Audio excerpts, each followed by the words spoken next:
Hello and welcome to another video where I talk about some struggling artist scammers on YouTube. So if you don't know what I'm talking about, there's a trend on YouTube right now of claiming to be an artist facing homelessness and in desperate need of financial help. This type of video seems to be a kind of algorithm cheat code that guarantees instant views and attention, even for brand new channels with zero audience. So, tons of these channels have popped up, all of them with similar sob stories and fundraisers, but some of them are much more suspicious than the rest. In my last video, I talked about a channel called Lumina, just another one of these channels, but I thought they stood out because of their blatant use of AI art and voices, and the fact that almost no one seemed to notice or even care about it. Well, since my last video, there have been some interesting developments in the Lumina story, as well as a new channel that's popped up. First, he finally admitted in a community post to using a fake voice, and not actually being a girl. He says he did this because if people heard his real voice and accent, they would judge him and believe him to be a scammer, because other people from his country have scammed them before. I wonder what country that could be.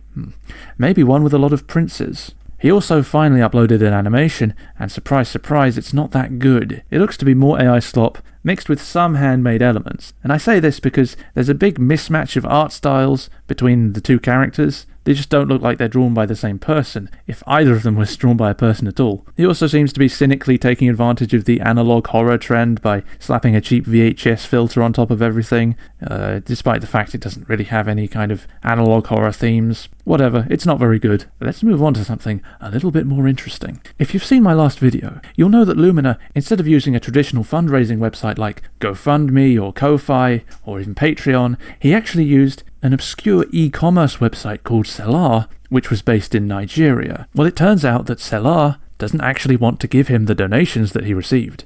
Lumina shared some screenshots of what appeared to be emails that he received from Selar customer support, in which Selar says that his verification was unsatisfactory, and as a result, they're going to provide refunds to all of the donors, and that they'll send proof of this to him shortly. And I'm just left wondering, what's actually going on here? Are they really unsatisfied by his verification? Are they really going to refund everyone? Or is this shady website keeping the money for themselves? Has the scammer become the scammed? Maybe. We'll see. We may never know the full story. It depends on how much Lumina shares with us. Next, I'd like to talk about another of these channels called Lost&Learning. She claimed to be an artist in a similar situation, with a video that was somehow even lower effort than Lumina's, and had a sob story that was turned up to an almost cartoonish degree. It's basically like one of those Reddit stories that people always seem to fall for, and it just seems tailor-made to elicit as much outrage and sympathy for her as possible. I mean, every single detail. She's living in the park, living off of scraps of food,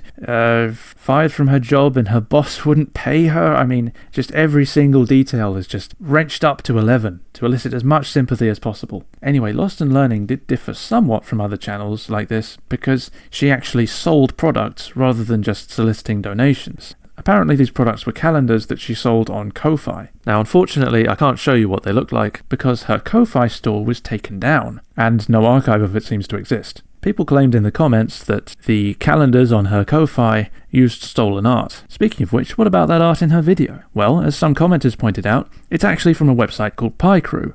PyCrew is a website where people upload templates of characters, often in anime art styles, and you can add things like hats or different hairstyles to them to make them look a bit like you, and then use them as avatars. That's basically what it is. If you've ever seen a profile picture that looks like this, or this, or this, or this, or this, or this, then it may well have come from PyCrew. Some helpful people in the comments actually posted the exact PyCrew that she used. So I looked it up, went to the PyCrew page, and I was able to replicate almost exactly Lost&Learning's character.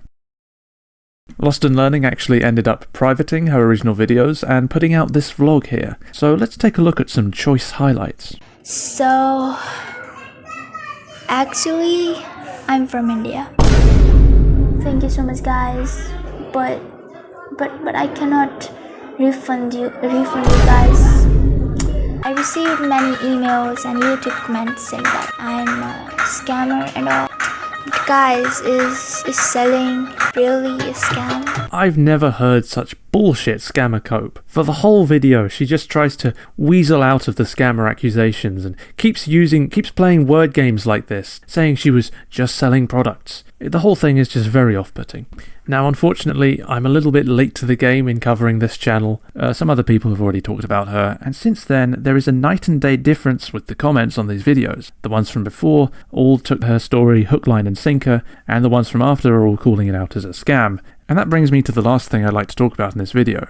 You should be skeptical and cautious with videos like this. It's not a morally bad thing to have doubts about channels like Lumina or Lost&Learning or any other of these channels, especially with all the red flags that they exhibit. There's a sort of toxic positivity that tends to build up around these channels that encourages people to shut down any skepticism or doubt and denounce people who raise issues as negative or toxic, or even make them feel ashamed of themselves for having doubts. This is exactly the kind of mindset that scammers take advantage of. Their entire goal is making you feel guilty so that you give them money and so that you bring other people into the scam. So please be cautious around people who would separate you from your hard-earned cash because they claim to be in difficulty. Don't wait for someone like me to make a video about a channel before you allow yourself to think critically about them. Oh, and finally, I'd like to thank everyone who watched my first video, who liked it, who shared it, who left comments and subscribed to the channel. You guys are fantastic. I never expected my first video to do so well. So all of you, thank you.